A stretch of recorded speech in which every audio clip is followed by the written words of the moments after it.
오늘 아침의 말씀 제목은 하나님이 가장 기뻐하시는 일입니다.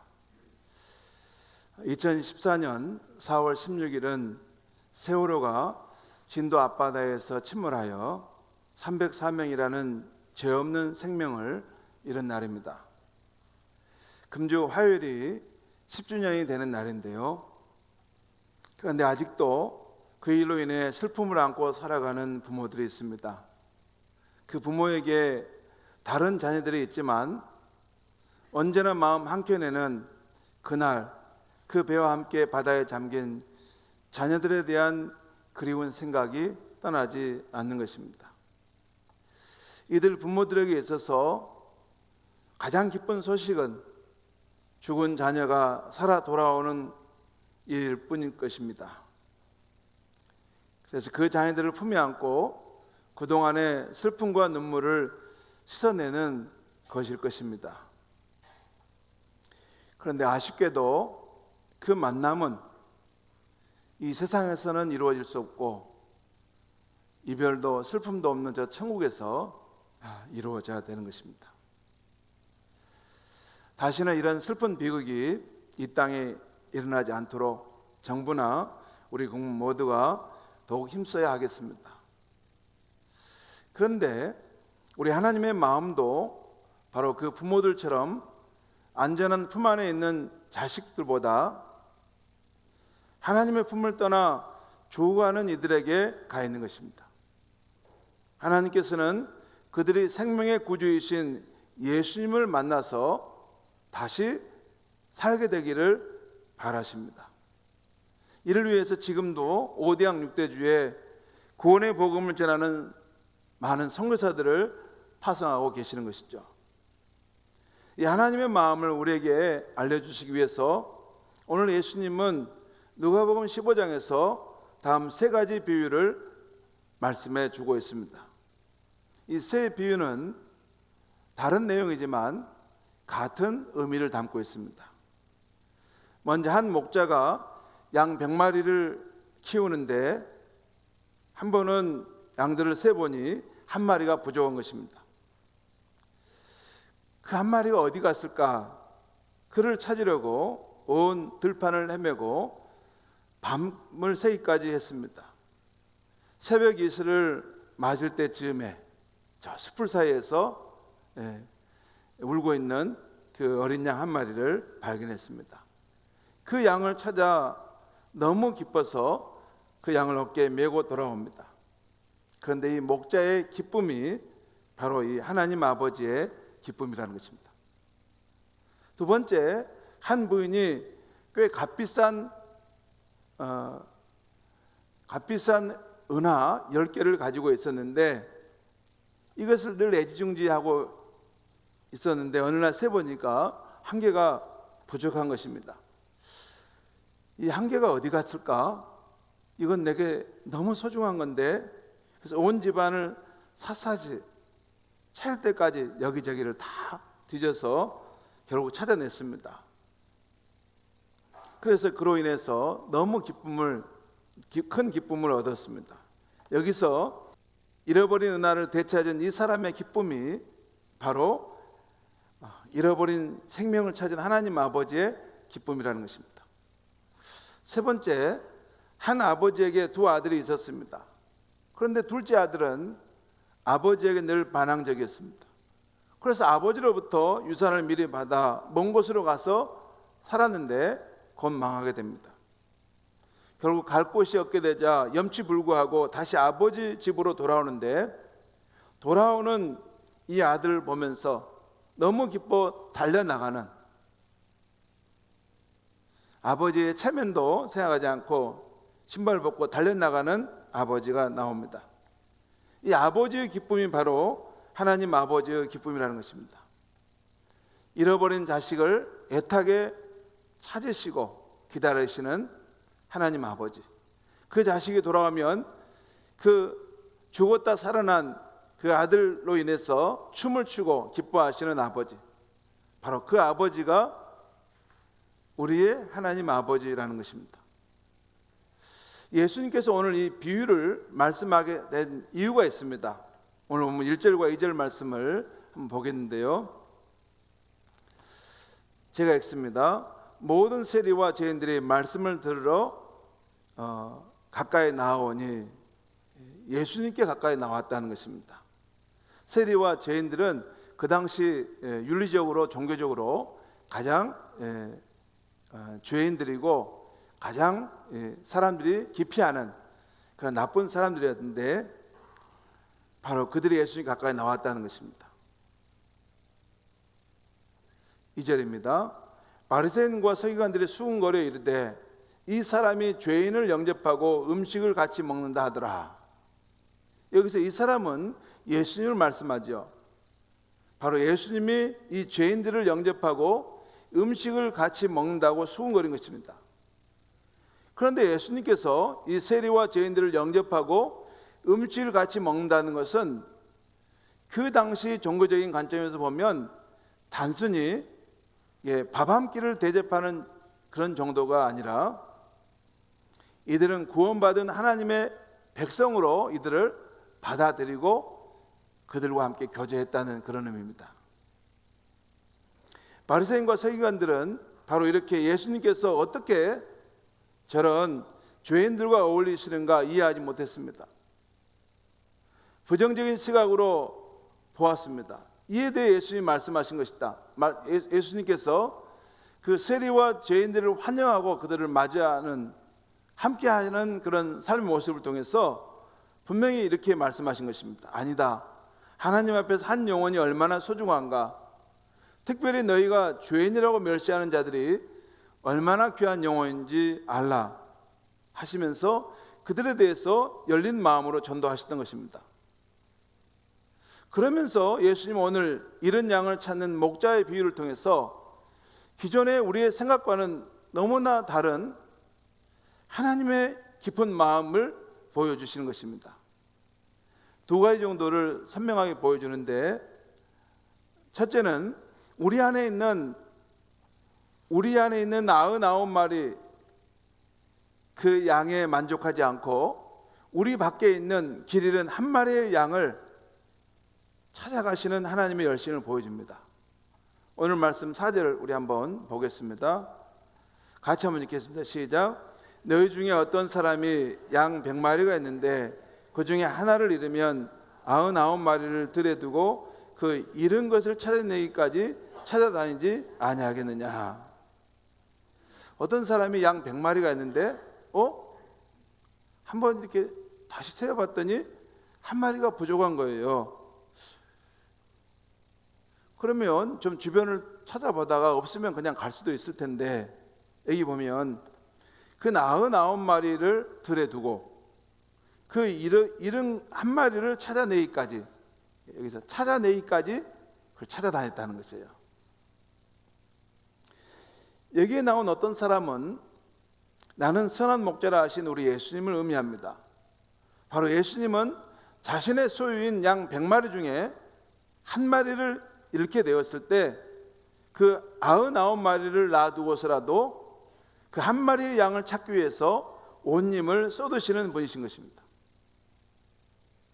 일반적으로 우리는 100마리 중에 99마리가 있고 한 마리가 부족하면 그냥 99마리를 만족하고 가지, 이 99마리를 더 관리 잘하는 게 중요하지 이렇게 생각하는데, 예수님은 하나님의 마음을 나타낼 때 우리 인간의 생각과 다르다는 것입니다. 예수님은 그 우리 밖에 있는 길 잃은 한 마리의 양을 더 귀히 여기는 모습으로 우리 가운데 오셨다는 것입니다. 복음서에 보면 요한복음 10장 16절에 예수님이 이런 말씀하십니다. 또 이 우리에 들지 아니한 다른 양들이 내게 있어. 예수님이 가까이 두고 친교를 두는 그러한 양떼들, 그 무리들이 있지만 이 우리에 들지 아니한 또 다른 양들이 내게 있어. 내가 인도해야 할 터이니 그들도 내 음성을 듣고 한 무리가 되어 한 목자에게 있으리라. 이 예수님의 품 안에 있는 그 양무리 말고 또 다른 우리 밖에 있는 양떼들을 생각하고 그들이 길을 잃고 헤매는 것을 생각하고 그들을 인도해야 할 것에 대한 자신의 사명을 말씀하고 계신 것입니다. 오늘 비유에 나온 이 목자가 잃어버린 한 마리 양에 지극한 관심을 갖고 있는 것처럼 이 복음서에 예수님의 행적을 기억한 복음서를 보면 실제로 예수님은 이 한 사람의 깊은 관심을 가지고 자신을 나타내시는 것을 봅니다. 그래서 요한복음 4장에 보면 그 사마리아 지방의 수가성이라는 그곳을 일부러 찾아가셔서 그 마음이 공허하고 쓸쓸한 그 여인을 만나 복음을 전해 주십니다. 또한 이 여리고성에서는 세리장인 삭개오라는 사람을 친히 찾아가셔서 그의 집에 유하시고 그의 텅 빈 마음에 구원의 복음을 전해 주십니다. 그리고 거라사 지방에는 귀신 들려 고통받는 그 한 사람, 그 누구도 거들떠보지 않는 그 한 사람, 불쌍한 사람을 생각하셔서 친히 찾아가 주시고 고쳐주십니다.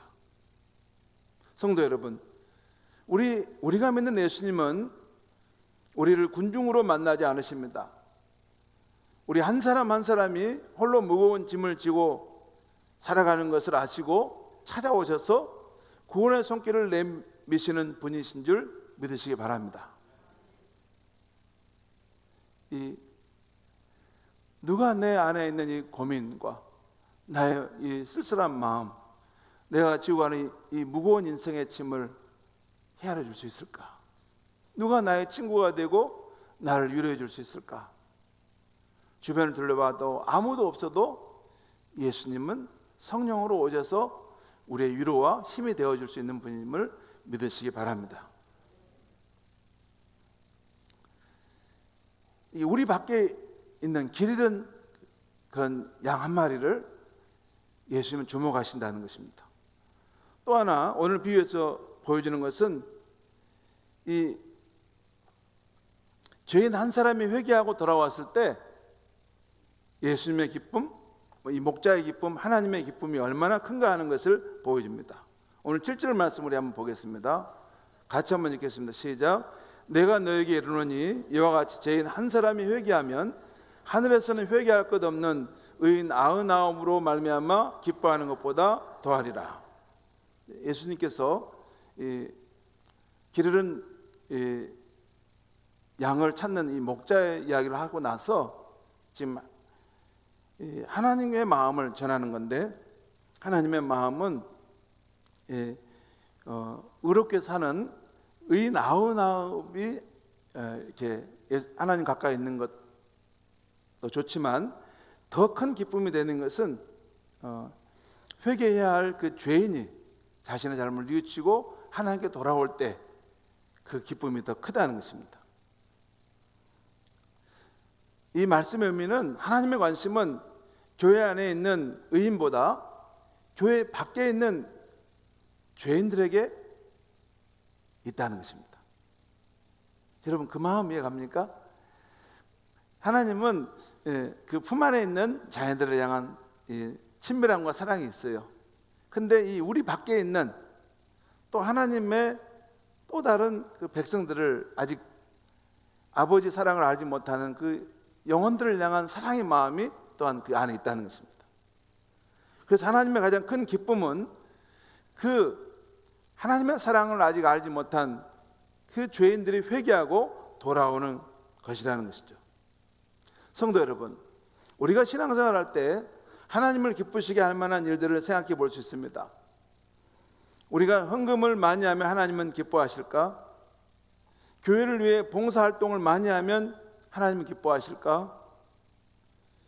정성을 다해 예배드리고 하나님의 말씀을 잘 배우고 배운 대로 살려고 노력하면 하나님이 기뻐하실까? 예수님의 긍휼의 마음으로 이웃을 사랑하면 기뻐하실까? 네, 기뻐하십니다. 그런 일들을 할 때 하나님은 기뻐하십니다. 그런데 한 가지 하나님이 가장 기뻐하시는 일은 따로 있는데, 그것은 구원의 복음을 듣지 못해 지옥에 갈 영혼을 주님께 인도하기 위해 전도하는 일입니다. 하나님의 은혜에 감사하고 하나님을 사랑하십니까? 그래서 하나님을 기쁘시게 해드리고 싶은 마음이 있습니까? 그럼 전도하십시오. 전도에서 허물과 죄로 죽게 된 한 영혼을 주님 앞으로 인도하십시오. 이것만큼 하나님을 기쁘시게 하는 일은 없는 것입니다. 한 80대 고령의 어느 집사님의 이야기입니다. 그 집사님이 한 번은 사람 이름이 빼곡히 적힌 종이 한 장을 자기 교회 담임 목사님에게 보여주면서 자신이 전도하기 위해 기도하고 있는 사람이라 하면서 모두 99명이라고 했습니다. 80대 중반이나 된 고령의 노인이 남 생각할 정신이 어디 있겠습니까? 그럼에도 불구하고 그는 그 많은 태신자들을 놓고 기도하고 있었던 것입니다. 그분이 왜 그토록 힘쓰는 것일까요? 그 일은 하나님이 가장 기뻐하시는 일이기 때문입니다.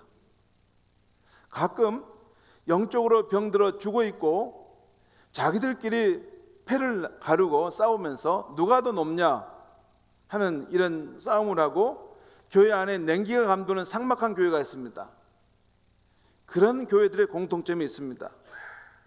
하나님이 가장 기뻐하시는 일인 전도는 하지 않는다는 것입니다. 구원의 복음을 듣지 못하고 죽어가는 영혼들을 주님 앞으로 인도할 생각을 하지 않으니 곧 교회의 사명을 놓치고 다른 것에서 기쁨을 찾으려 하니 교회가 죽어갈 수밖에 없는 것입니다. 하나님이 기뻐하시는 일을 하지 않는데 어떻게 교회가 잘 돼갈 수 있겠습니까? 교회의 주인은 하나님인데 하나님이 기뻐하시는 일을 교회가 힘써야지 그 교회가 잘 되는 것입니다. 오늘 예수님께서 말씀하신 잃어버린 양 한 마리를 찾기 위해서 밤새도록 예수는 이 목자의 모습을 보면서 우리 교회는 어떤가라는 생각을 해봤습니다. 먼저 우리 교회는 방금 말씀드렸던 교회처럼 병들어 죽어있는 교회는 아니다라는 생각이 들었습니다. 우리 교회는 그래도 활동력이 있고 생명력, 힘을 갖고 있습니다. 그러면서도 우리 교회는 99마리의 양떼들을 지키는 일과 아직 주님을 만나지 못해 세상에서 길을 잃고 방황하는 양들을 찾는 일 중에 어디에 더 관심이 있는가를 생각해 봤습니다. 여러분 한번 다 생각해 보세요. 우리 교사, 목자, 성가대, 우리는 이미 들어와 있는 사람을 관리하고 지키는 데 더 관심이 큽니까? 아니면 우리 밖에 있는 아직도 하나님을 만나지 못하기에 인생의 목적과 의미를 알지 못하고 그 영혼이 방황하는 사람을 찾기에 더 관심이 있습니까? 또 오늘 비유에 나오는 목자처럼 우리 밖에 있는 그 밖에서 방황하는 한 마리의 양을 찾아 구원하는 일에 얼마나 열심인가 생각해 보았습니다. 그런데 우리 교회가 많이 부족함을 느꼈습니다. 만약에 지난 1년 동안 우리 학년지 가운데 내가 전도한 사람이 있었는가 한번 손들어 본다거나, 또는 내 이웃이나 친척 중에 내가 전도하기 위해 눈물로 기도했던 그런 사람이 있었는가, 제가 손들어 보라고 하지는 않겠습니다. 그런데 우리 교회에 그런 부족함들을 느꼈습니다. 그리고 그 이유는 무엇보다도 영적 지도자인 제가 기독교의 복음 메시지를 더욱 선명하게 전해주지 못했기 때문이라는 생각이 들었습니다. 성도 여러분, 우리 기독교가 세상에 줄 수 있는 가장 위대한 복음은 무엇입니까? 성경에 말씀한 대로 한 번 죽은 것은 사람에게 정해진 것이고 그 위에는 하나님의 심판이 있는 것입니다. 곧 인간은 육체와 영혼을 가진 존재로 이 육체가 죽으면 우리 안에 있는 영혼이 분리돼서 하나님의 심판대 앞에 가서 서게 됩니다. 이때 구주 예수님의 십자가의 그 속죄를 믿어 죄 용서함을 받은 사람은 하나님의 심판을 피하고 천국과 영생의 은혜를 받을 수 있습니다. 하지만 그렇지 못한 사람은 자신이 지은 죄에 대한 심판을 그 두려운 하나님 앞에서 다 받아내야 하는 것입니다. 그것을 성경은 지옥의 형벌이라는 것입니다. 그것을 자기 힘으로 구원하고 피할 수 있는 사람은 없는 것입니다. 그리고 이것은 의로우신 하나님이 이 세상과 인간의 불의와 죄에 대해 심판하시는 온당한 행위입니다. 잘못된 것을 하나님이 바르게 세우기 위해서 세상의 불의와 인간의 죄에 대해 심판하시는 행위가 될 수밖에 행위인 것입니다. 요한계시록 12장 20절에 이런 말이 있어요. 요한계시록 20장 12절에 보면 성경에 나온 겁니다.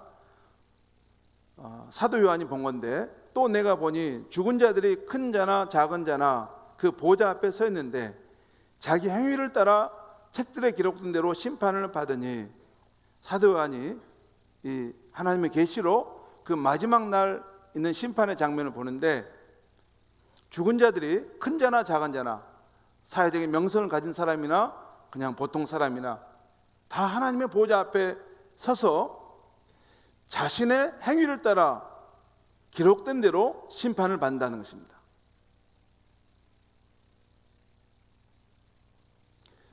그러나 우리 인류를 사랑하사 살리기 원하셨던 하나님은 자신의 독생자를 구원자로 보내주신 것입니다. 그것이 요한복음 3장 16절 17절 말씀입니다. 하나님이 세상을 이처럼 사랑하사 독생자를 주셨으니 이는 그를 믿는 자마다 멸망치 않고 영생을 얻게 하려 하심이라. 하나님의 독생자 예수님을 보내주셨으니 그를 믿는 자마다, 나의 구주로 구원자로 믿는 자마다 멸망치 않고 영생을 얻게 하려 하심이라. 또한 17절 말씀입니다. 여러분 잘 들어, 이거 복음의 핵심입니다. 하나님이 그 아들을 세상에 보내신 것은, 왜 그 아들을 세상에 보내셨는가? 세상을 심판하려 하심이 아니요 그 아들로 말미암아 세상을 구원받게 하려 하심이라는 거예요. 세상을 구원하시기 위해서 죄와 죽음이 깊게 드리워진 이 세상 가운데 그의 독생자를 이 땅에 보내셔서 십자가에서 우리의 죄를 담당하셔서 구원하는 일을 행하셨다는 것입니다. 그래서 예수를 믿을 때, 예수를 나의 구주로 믿을 때 그는 구원을 받게 된다는 것입니다. 또한 요한복음 5장 24절에서 예수님이 친히 이렇게 말씀하셨습니다. 내가 진실로 진실로 너에게 이르노니 내 말을 듣고 나 보내시니 그 하나님을 믿는 자는 영생을 얻었고 심판에 이르지 아니하나니 사망에서 생명으로 옮겼느니라. 분명히 말하죠. 구원자이신 예수님을 믿는 자는 영생을 얻었고 심판을 받지 않을 것이라는 것입니다. 왜? 그는 이미 죽음에서 생명의 나라로 옮겨졌기 때문에 그 말인 것이죠. 성도 여러분, 여러분과 저는 어떤 사람들입니까? 참으로 감사하게도 우리는 구주 예수님의 십자가 속죄와 부활의 복음을 먼저 듣고 믿어서 죄와 죽음의 세력으로부터 해방되고 구원받은 하나님의 백성들이 된 사람들입니다. 그렇다면 구원받은 우리가 해야 할 가장 중요한 일은 무엇이겠습니까? 아직도 이 엄청난 구원의 복음, 생명의 복음을 듣지 못한 세상 사람들에게 나아가 전해줘야 하는 거 아닙니까? 지금도 하나님은 이 복음을 듣지 못하고 때 빠져 심판을 맞이할 불쌍한 영혼들을 보실 때 하나님은 안타까워하시고 계신 것입니다. 그래서 지금도 내가 누구를 보내며 누가 가서 나의 복음을 전할까? 나의 생명의 복음을 전해서 죄와 죽음의 권세 앞에 사로잡아 죽어가는 저 영혼들을 살려낼 수 있을까? 하나님은 전도자를 찾는 것입니다. 하나님의 그 영혼 사랑에 대한 열정을 가진 사람을 찾고 있는 겁니다. 그런데 놀랍게도 우리는 집안에 예수를 안 믿는 사람이 있어도 1년이 다 지나도록 전도 한번 하지 않습니다. 그 가족의 구원을 위해서 간절히 하나님 앞에 눈물로 기도하지 않는 것입니다. 성도 여러분, 하나님께서 그런 우리를 보실 때 얼마나 마음이 아프실까요? 너는 죽음에서 생명을 얻는 그 길을, 그 복음의 길을 너는 듣고 그 생명의 나라로 옮겼는데 왜 너는 아직도 이 어두움 속에서 죄와 죽음의 길을 가고 있는 사람들에게 그 복음을 알려주지 않느냐는 거예요. 다른 모든 것은 동안 다 하는데, 여러분, 기독교의 복음의 핵심은 여기에 있습니다. 나의 죄를 담당한 제 십자가에 죽으신 그분이 나의 구원자라는 것이, 그러므로 내가 하나님의 자녀가 되는 특권을 얻는다는 것입니다. 그러면 미래에 일어날 일이지만 오늘 현재적으로 현재의 삶 속에서도 하나님 나의 아버지로서 내 인생을 책임져주고 돌봐주는 삶이 된다는 것입니다.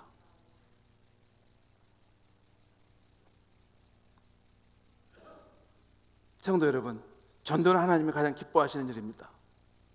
하나님의 소원 중에 소원입니다.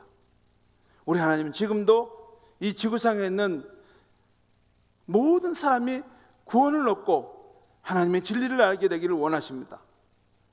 금번 5월 26일에 한 생명을 주님께 인도하려는 복음축제에 우리 모두 열심히 참여했으면 좋겠습니다. 잃어버린 한 생명을 구원하는 일은 하나님께서 가장 기뻐하시는 일입니다. 그렇기 때문에 우리가 이번에 마음만 먹어도 하나님께서 친히 우리의 환경 가운데 전도의 문을 열어줄 줄 믿습니다.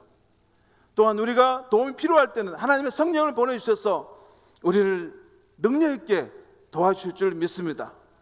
지금도 생명의 주인이신 하나님을 만나지 못함으로 인생의 목적과 의미를 알지 못하고 방황하는 영혼들, 길 잃은 양과 같은 그런 영혼들이 생명을 살리려는 우리 성도들의 복음 전도를 통해서 하나님의 집으로 구름대처럼 돌아올 수 있기를 주의 이름으로 축원합니다. 기도하겠습니다. 하나님 아버지, 오늘 이 아침에 잃어버린 한 생명이 하나님 아버지 집으로 돌아올 때 하나님이 얼마나 기뻐하시고 그것을 즐거워하시는가 하는 말씀을 전했습니다.